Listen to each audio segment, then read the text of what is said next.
আল্লাহ বলেন ঈমানদার যারা হয়, আল্লাহকে যারা বিশ্বাস করে, আল্লাহকে যারা সিজদা দেয়, কোন মূর্তি দেবতার সামনে মাথা নত করে না,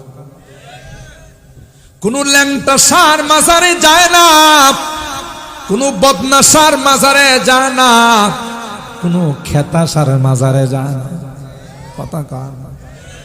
পীরে যে বদনা ব্যবহার করত, পীর মারা যাওয়া পর বদনারে দাফন করে মাজার বানাইছে, ওই মাজারের নাম হয়ে গেছে বদনা সার মাজার।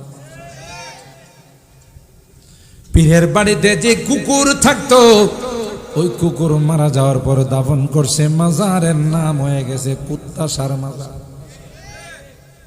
কথা কয় না? এ মুসলমান, আল্লাহর ওলিদের মাজার নিয়ে কটাক্ষ করি না। এদেশের মাটিতে লক্ষ লক্ষ আল্লাহর ওলি শুয়ে আছেন, তাই তো এদেশে ভূমিকম্প এসে চলে যায়, এদেশে ঘূর্ণিঝড় আসে না, সাইক্লোন সিডর আসে না, মহাসেন নার্গিস আসে না। এদেশে ঘূর্ণিঝড় আসে, চলে যায়, ভূমিকম্প দেখা দিয়ে চলে যায়। ভূমিকম্পরে জিজ্ঞাসা করলে আসছিলা কেন, চলে গেলা? ভূমিকম্প ডাক দেয়া কয়, তোরা জানিস না কোটি কোটি কচি কাঁচা বাচ্চারা, কোরআনের পাখিরা, তোরা যখন ঘুমাই থাকিস রে, তখন এরা আল্লাহর কালাম তিলাওয়াত করতে থাকে। ওয়াশারুল বিকাই আসওয়াকুহা আও কামা ক্বালা আলাইহিস সালাতু ওয়াসসালাম। বারাকাল্লাহু লানা ওয়া লাকুম ফিল কুরআনিল আযীম ওয়া নাফা'না ওয়া ইয়্যাকুম বিল আয়াতি ওয়ায-যিকরিল হাকীম। সাদাকাল্লাহুল আযীম ওয়া সাদাকা রাসূলুহুন নাবিয়্যুল কারীম ওয়া নাহনু আলা যালিকা লামিনাশ শাহিদিনা ওয়াশ-শাকিরিন ওয়ালহামদুলিল্লাহি রাব্বিল আলামিন। মুহাব্বতের সাথে দরুদ শরীফ পড়ি। আল্লাহুম্মা সাল্লি আলা মুহাম্মাদিন ওয়া আলা আলি মুহাম্মাদ কামা সাল্লাইতা আলা ইব্রাহিম ওয়া আলা আলি ইব্রাহিম ইন্নাকা হামিদুম মাজিদ। আল্লাহুম্মা বারিক আলা মুহাম্মাদিন ওয়া আলা আলি মুহাম্মাদ কামা বারাকতা আলা ইব্রাহিম ওয়া আলা আলি ইব্রাহিম ইন্নাকা হামিদুম মাজিদ। আলহামদুলিল্লাহ সুম্মা আলহামদুলিল্লাহ। পশ্চিম চরমান্দালিয়া মরহুম ফৈজুদ্দিন হাফেজ সাহেবের বাড়ি জামে মসজিদের উদ্যোগে আয়োজিত চতুর্থ বার্ষিক ওয়াজ মাহফিলের সম্মানিত সদর হযরতুল আল্লাম আলহাজ হযরত মাওলানা আব্দুল কাদের সিরাজি সাহেব দামাত বরকাতুহু, হযরত উলামায়ে কেরাম, বেরাদারান ইসলাম, পর্দার আড়ালের মা ও বোনেরা, আল্লাহ পাকের দরবারে লাখো কোটি শুকরিয়া যে রব্বে কায়নাত অগণিত অসংখ্য মানুষ থেকে নির্বাচিত করে আমাদের কিছু মানুষকে আজকের এই জান্নাতি বরকতি কোরআনী মাহফিলে আসার বসার বুজুর্গ উলামায়ে কেরামদের জবান থেকে মূল্যবান নসিহত শোনার তৌফিক দান করেছেন।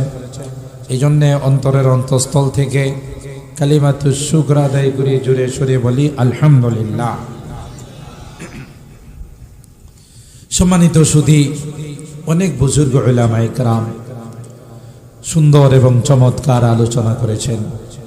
এশার নামাজের পর আপনাদের অত্যন্ত প্রিয় মানুষ, আমার অত্যন্ত মহব্বতের মানুষ হযরত মাওলানা আতিকুল্লাহ সাহেব দামাত বারাকাতুহুম, তিনি মূল্যবান তাকরীর পেশ করেছেন। আমার পূর্বে যিনি আলোচনা পেশ করেছেন আমার মামা জান, অনেক সুন্দর তিলাওয়াত করেন, চমৎকার আলোচনা করেন। শেখুল হাদিস হযরতুল আল্লামা মুফতি ইমরান কাসেমী দামাত বারাকাতুহুম যে সুন্দর তিলাওয়াত করতেছিল, আপনারা সারা রাত বসে থাকলেও আফসোস যেত, কথা কয় না, ঠিক কিনা বলেন? সময়ের স্বল্পতার কারণে তিনি তার আলোচনার রীতি টেনেছেন। আর আমাদের বুজুর্গানে দিনের মাসলাক হলো, তরিকা হলো, ওয়াজ মাহফিল যেন 12টার উপরে না যায়, কারণ 12টার পর গেলে ঘুমের ডিস্টার্ব হবে, ফজরের নামাজের সমস্যা হবে। কি বলেন, ঠিক কিনা? সেই জন্য আমিও এই নিয়ত করে বসছি যে কাটাই 12টার ভিতরে দোয়া হয়ে যাবে ইনশা। দোয়া করে কে কে যাবেন একটু হাত তোলেন তো দেখি। অনেকে হাত তোলেন না, সবাই হাত তোলেন।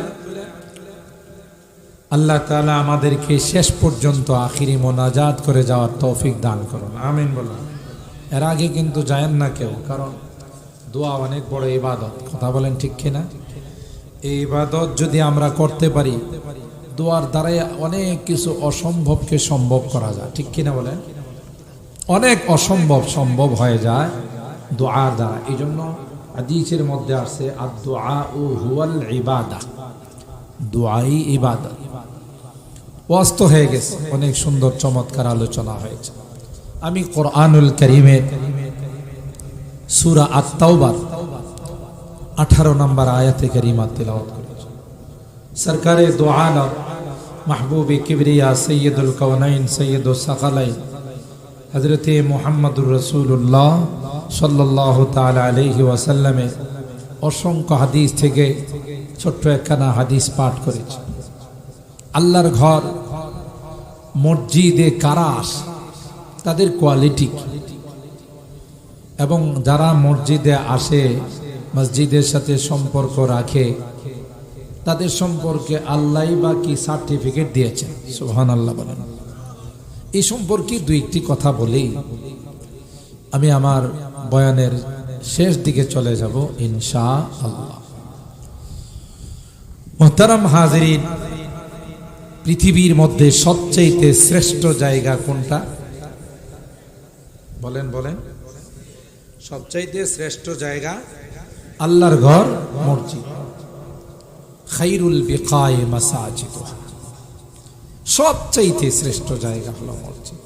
পৃথিবীর কোন রাজপ্রাসাদ, হোয়াইট হাউস, গণভবন, রাষ্ট্রীয় ভবন, কোন সুন্দর সুন্দর ইমারত, টাওয়ার, অট্টালিকা সম্পর্কে কোনো এরকমের দোয়া আসে নাই যে এই ঘরে প্রবেশ করার সময় এই দোয়া পড়ো, যে দোয়া মসজিদ সম্পর্কে আসে, ঠিক কিনা? মসজিদে ঢুকার সময় কোন দোয়া পড়া সুন্নাত?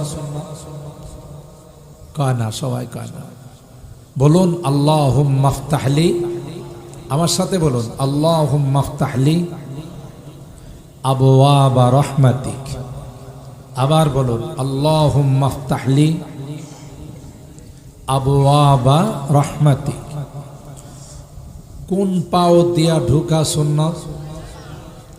ঢুকার সময় বিসমিল্লাহি ওয়া আলা মিল্লাতি রাসূলিল্লাহ, বিসমিল্লাহি ওয়াস সালাতু ওয়াস সালামু আলা রাসূলিল্লাহ, এই দুরূদ পড়া। যতক্ষণ মসজিদে থাকবো ইতিকাফের নিয়ত করব, সুবহানাল্লাহ। কারণ আমি একটা বড় গুরুত্বপূর্ণ জায়গাতে প্রবেশ করতেছি, এই জন্য এই ঘরের কিছু আদব আছে। এই ঘরে গিয়ে চুপচাপ বসে না থেকে জিকির আজকার করা, আল্লাহর কাছে দোয়া করা। কারণ এখানে আমি যতক্ষণ বসা থাকবো ততক্ষণ রহমতের ফেরেশতারা আমার জন্য দোয়া করবে। আর জোরে সুবহানাল্লাহ কোন। বান্দা যখন আল্লাহর ঘর মসজিদে প্রবেশ করে, বান্দা তখন আল্লাহর কাছে দোয়া করে, আল্লাহুম্মা আফতাহ লি আবওয়াবা রাহমাতিক। এ মালিক, ঘর থেকে আমি বের হয়ে আসলাম, তোমার রহমতের ভান্ডারের দিকে আসলাম। আল্লাহ, আমি জানি রে এখানে রহমত পাওয়া যায়। সুবহানাল্লাহ। আল্লাহ ডাক দেয়া কয়, গোলাম তুমি যখন ঘর থেকে বের হলে, তোমার প্রতিটা কদমে কদমে একটা করে গুনাহ মাফ হয়ে যায়। প্রতিটা কদমে আমি আল্লাহ তোমার আমলনামায় একটা করে নেকি লিখে দিই। এ ভাই, তাই মসজিদে আসতে যত কদম বেশি পড়বে তত সওয়াব বেশি হবে। আপনারা মনে ঘুমাই গেছেন, আমার সাথে একটু কথা বললেন না, বললে আমি মনে করবো দুই কারণে রাগ করছে। একটা হলো যে আমি দেরি করে আসছি। আমাদের আতাউল্লাহ সাহেব হুজুর, আমি তো অনেকদিন যাবত এই রাস্তায় আসি না, আমারে বলেও নাই। সেই শিবপুর থেকে যে রাস্তায় এত খারাপ, মানে 4 লেন তো না, ডাবল করতেছে জায়গায় জায়গায়। এখানে ফ্লাইওভারের কাজ করতেছে, এক জায়গাতে তো ব্রিজের মধ্যে এসে আমার গাড়ি থুরুম করে পড়ছে। অনেকদিন যাবত আসা নাই, জানা নাই, তো ওখানে অনেক সময় লস হয়ে গেছে আস্তে আস্তে। তো সেই জন্য তো আপনারা রাগ করে বসে আছেন। রাগ না করলে আমার সাথে কথা বলতে হবে। কতক্ষণ? আর এই যে সব মিলায়া আর 45 মিনিট, দোয়া 5 মিনিট, 40 মিনিট। 40 মিনিট আমার সাথে একটু কথা বলবেন তো? হ্যাঁ, আল্লাহ কবুল করেন, আমিন বলেন। প্রতিটা কদমে একটা করে নেকি, একটা করে গুনাহ মাফ। সালিমা গোত্রের লোকজন, তাদের বাড়ি ছিল অনেক দূর মসজিদে নববীর থেকে। এরা মসজিদে নববীর পাশে কিছু জায়গা খালি হয়েছে, চাইছেন যে এখানে আয়সা মসজিদের কাছাকাছি বাড়ি বানাবে। আল্লাহর হাবিবের কাছে পরামর্শ চাইলেন, ইয়া রাসূলুল্লাহ, আমরা এখানে জায়গা কিনে বাড়ি বানাইতে চাই। আল্লাহর হাবিব কি বলছেন? বুখারী শরীফের হাদিস, আলাইকুম দিয়ারাকুম তুকতাবু আসারা, আলাইকুম দিয়ারাকুম তুকতাবু আসারু। যেখানে আছো ওখানেই থাকো, কদম বেশি পড়বে, সওয়াব বেশি হবে। আল্লাহর ঘর এত দামি। আল্লাহ পাক কোরআনে কারীমের এই আয়াতে, কোরআনে কারীমের ভাষায় আল্লাহর ঘরের সঙ্গে যাদের তাআল্লুক, সম্পর্ক, মহব্বত আর ভালোবাসা হবে, তারা কারা? সবাই কিন্তু মসজিদের ভালো পায় না, কথা কয় না। আমাদের দেশে কিছু বুদ্ধিজীব আছে। কি আছে? জীবই না কিন্তু বুদ্ধি। জীব মানে কি জানো? জীব হত্যা মহাপাপ, এটা কথা।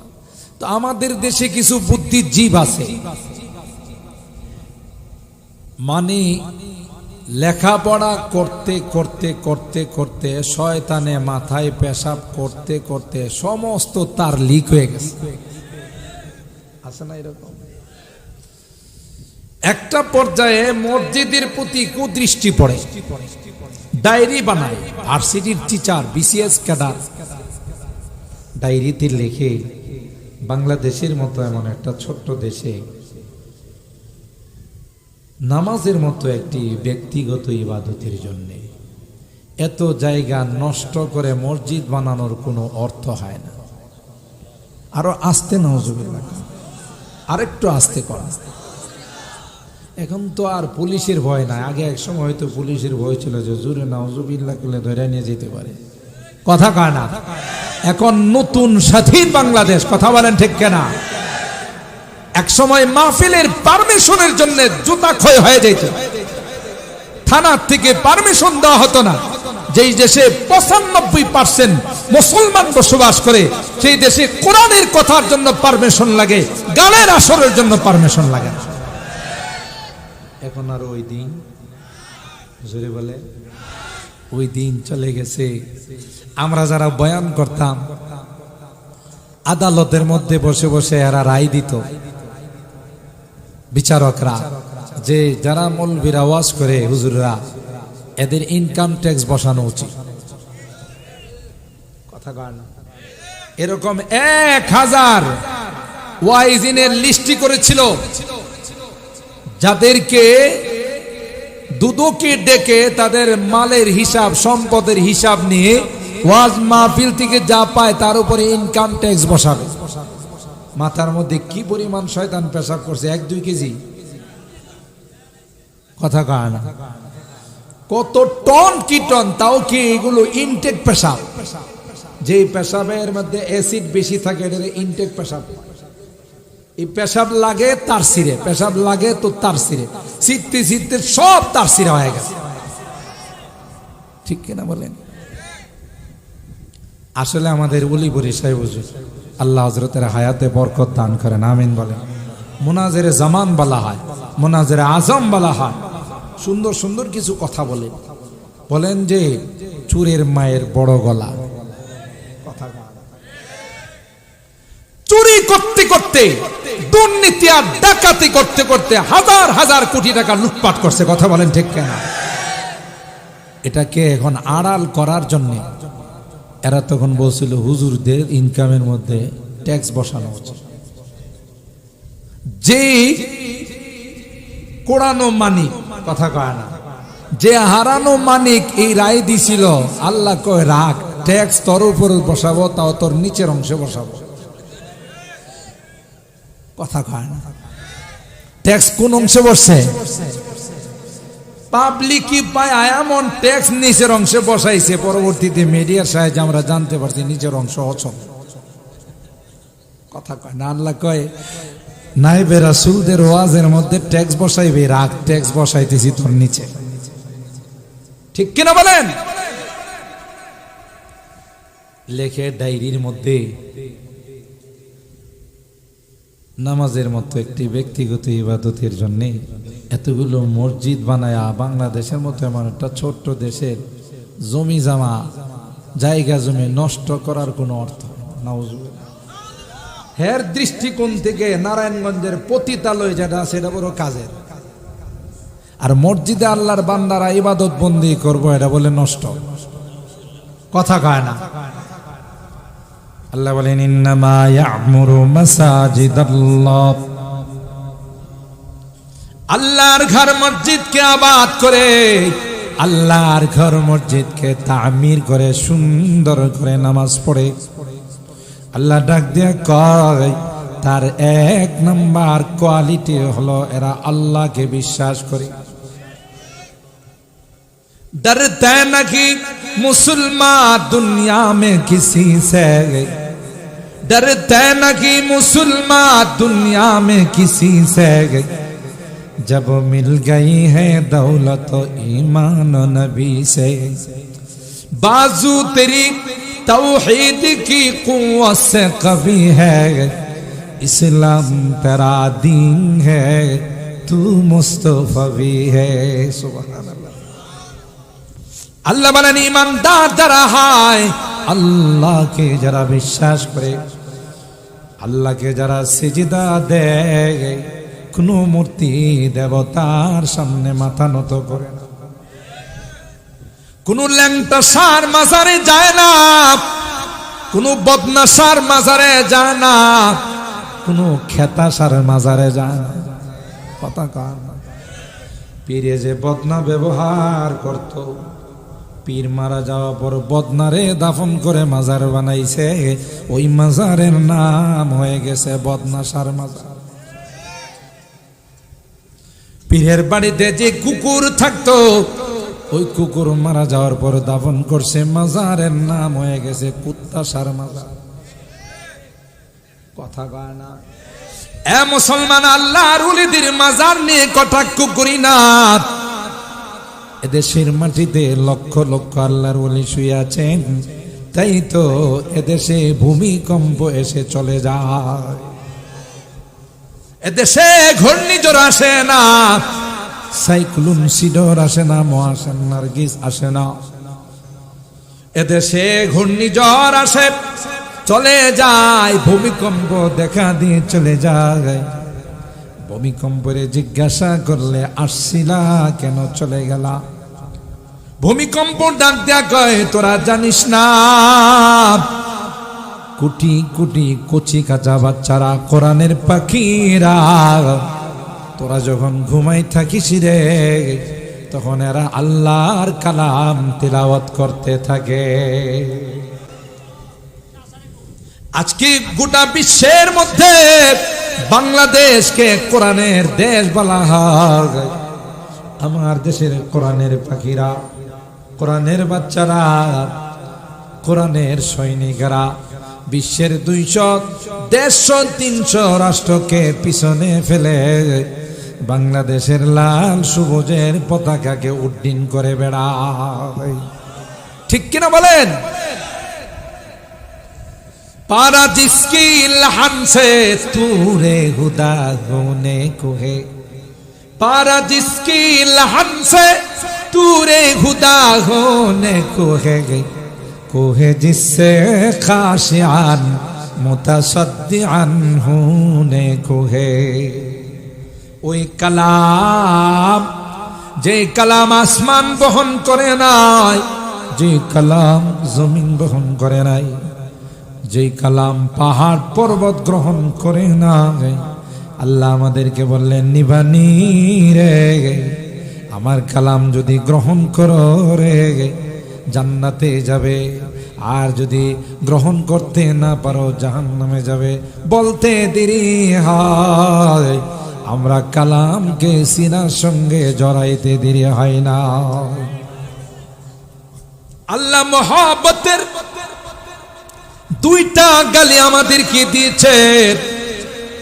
একটা গালি হলো ইন্নাহু কানা যালুমান জাহুলা, তোরা তো জালেম, তোরা তো জাহেল, মূর্খ। এটা গালি নয় রে, এটা হলো মহব্বতের আদর। ঠিক কিনা বলেন? আর হায়রা, মসজিদ গুলো থাকার কারণে, কোরআনের মাদ্রাসা গুলো থাকার কারণে এদেশে বড় রকমের কোন মহামারী আসে কথা কয় না। গোটা বিশ্বে করোনা যখন লন্ডভন্ড করে ফেলেছে, আমার বাংলাদেশকে সেইভাবে কিছুই করতে পারে না। করোনা আইসা কয়, আল্লাহ, অলিতে গলিতে কোরআনের মাদ্রাসা, কি করব? আল্লাহ কয়, কোরআনের ওসিলায় এদেশের মানুষকে আমি করোনার থেকে হেফাজত করলাম। আল্লাহ বলেন, ইন্নামা ইয়ামুরু মাসাজিদাল্লাহ মান আমানা বিল্লাহ। আল্লাহকে যারা বিশ্বাস, আল্লাহর একত্ববাদকে যারা স্বীকার করে, সিজদা দে, কপাল ঠেকাই তো আল্লাহর কুদরতি পায়ে ঠেকায়, কোন গায়রুল্লাহর ল্যাংটা সার কবরে গিয়ে মাথা ঠেকায়। যারা এ সকল মাজারি কি সিজদা দেয়, এরা কোনদিন তাওবা করবে না। তাওবা তাদের নসিব নাই, কারণ তাওবা করে চুরে, ডাকাতে, দুর্নীতিবাজ, হারাম কাজ যারা করে, কারণ এরা জানে যে এই কাজটা বৈধ নয়, অবৈধ, এরা তওবা করে। আর এরা যারা মাজারে যায়, উরুসে যায়, এরা তো মনে করে আমাদের চেয়ে ভালো কাজ করে। আর কি কয় জানেন? আমগো বলে মোল্লারা কি জানে? মোল্লারা তো জানে শরীয়ত, আমরা জানি মারিফত। ওরা কি জানে? মারিফত জানে। মোল্লারা জানে কি? শরীয়ত জানে। শরীয়ত একদিকে, মারিফত আর একদিকে। আপনারা বলুন তো দেখি, দুধ না থাকলে কি মাখন হয়?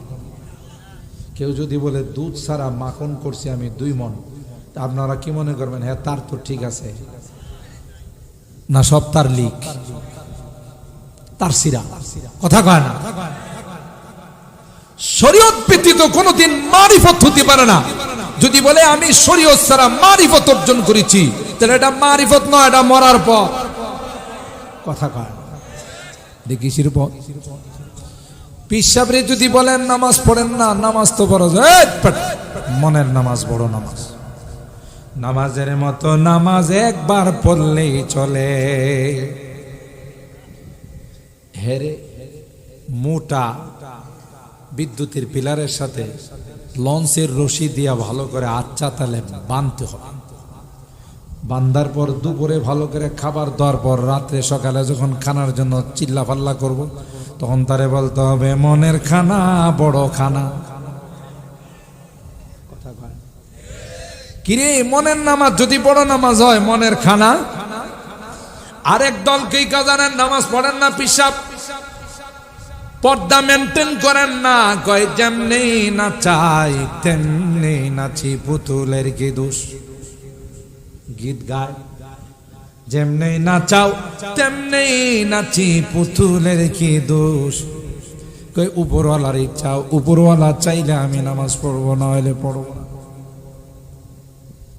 এরে বলতে হবে এটা তো কবিতার একটা অংশ, আরেকটা অংশ ছাড়া তো কবিতা কোনোদিন কমপ্লিট হয় না। কবিতার জন্য কয়টা অংশ লাগে? একটা অংশ তুমি দুনিয়াতে পড়েছ, আর একটা অংশ যখন তুমি কবরে যাইবা, আল্লাহ ফেরেশতা পাঠাবে রে, যে ফেরেশতা অন্ধ হবে, বধির হবে, বাইরা হবে, তোমার কান্নার আওয়াজ শুনবে না, তোমার গায়ের রক্ত দেখবে না। আল্লাহ ওই ফেরেশতাদের কি বলবেন? ফেরেশতারা ওকে আচ্ছা তালে পিটাও। আর ওই যে কবিতার একটা অংশ বলছিল, আরেকটা অংশ তার সঙ্গে লাগায়া জোরে সোরে পিটাও। ফেরেশতারা তখন বলবে যেমনি নাচাও তেমনি নাচি, পুতুলের কি দোষ, যেমনি হুকুম তেমনি পিটাই, ফেরেশতার কি দোষ। পিটাই কার হুকুমে? যেমনি হুকুম তেমনি পিটাই, ফেরেশতার কি দোষ। কথা কয় না। তখন বুঝবে তোর কবিতার মজা কত। ভণ্ডামি ছাড়ার জায়গা, এই সকল ভণ্ডদের থেকে দূরে থাকতে হবে। কথা বলেন। আল্লাহ নবী বলেছেন ফাইয়াকুম ওয়াইয়াহুম, তোমরা তাদের কাছে যাবে না, তাদেরকেও তোমাদের কাছে আসতে দিবে না। এরা ইমানের ডাকাত, এরা আমার আপনার আমলের ডাকাত, ঠিক কিনা বলেন? আল্লাহ বলেন ইন্নামা ইয়ামুরু মাসাজিদাল্লাহ মান আমানা বিল্লাহ, যারা আল্লাহকে বিশ্বাস করে, আল্লাহর একত্ববাদকে বিশ্বাস করে, যারা মনে করে সর্বময় ক্ষমতার মালিককে। আরো জোরে বলেন। আমাদের দেশের নেতা নেত্রীরা যারা রাজনীতি করে, এরা দেখবেন কোন সেমিনারে গেলে, সমাবেশে গেলে প্রথমেই একটা কুফরি কথা কয়া ফেলায়, কি সর্বময় ক্ষমতার মালিক হলো জনগণ। কয় না? কয় না? আপনারা জনগণ সর্বময় ক্ষমতার মালিক, নাউজুবিল্লাহ বলেন। বলতে হবে সর্বময় ক্ষমতার মালিককে, যেই মালিকই 15 বছরের ক্ষমতা 15 দিনের মধ্যে অল ডিলিট করে দেয়। আল্লাহ আলেম ওলামাদেরকে ডাক দেয়া কয় আলেম। গ্রিক দেবীর বিরুদ্ধে আন্দোলন করার কারণে তোরা হাজার হাজার আলেম জেলখানায় ঢুকছস, আয়না ঘরে গেছ, আরো কত রকমের নির্যাতনের শিকার হয়েছে। এ আলেম সবর কর, ধৈর্য ধারণ কর, এমন একদিন আসবে গোটা একদিনের মধ্যে গোটা বাংলাদেশের সব মূর্তি পরিষ্কার হয়ে যাবে। কথা বলেন ঠিক কিনা? কে করছে? কুলিল্লাহুম্মা মালিকাল মুলক তুতিল মুলকা মান তাশা ওয়া তানজিউল মুলকা মিম্মান তাশা ওয়া তুইজ্জু মান তাশা ওয়া তুযিল্লু মান তাশা বিয়াদিকাল খায়র ইন্নাকা আলা কুল্লি শাইইন কাদির। আল্লাহু আকবার। ক্ষমতার বাদরি গোটা বিশ্বের প্রেসিডেন্ট ছিলেন ইন্টারন্যাশনাল হারামজাদা নমরুদ। কথা কম, লোকাল হারামজাদা ছিল না, ইন্টারন্যাশনাল হারামজাদা। ইন্টারন্যাশনাল হারামজাদা ছিল। প্রতিবন্ধী মশা দেওয়ারে এমন জুতা পিঠা খাওয়ায় সাইজ করছে, কথা কয় না। মশা কামড়ায়, লোক রাখছে জুতা দিয়ে এর মাথায় পিঠে ফেললে। ব্যবস্থাটা কে করছে? ফেরাউনের লৌহিক সাগরের সামনে গিয়া, নীল দরিয়ার সামনে গিয়া জাতিরে ডাক দেয়া কয়, আলাইসা লি মুলকু মিসরা ওয়া হাদিহিল আনহারু তাজরি মিন তাহতি। এ মিশরের মানুষ, আমার পাওয়ার কুতু জানো রে, মিশরের বাদশাহ হলাম আমি। এই দরিয়ার সমুদ্র নহরগুলো আমার অর্ডারে চলাচল করে। আল্লাহ কয় ঠিক আছে, তোর অর্ডারে চলে, সময় আসবে রে, ওই সময় ওই সমুদ্রই তোকে ডুবায়া মারবে। ঠিক না? কারবারটা দেখ। আলাইসা লি মুলকু মিসরা ওয়া হাদিহিল আনহারু তাজরি মিন তাহতি। ঘটনা যা ঘটার তাই ঘটল। আল্লাহ হুকুম দিলেন,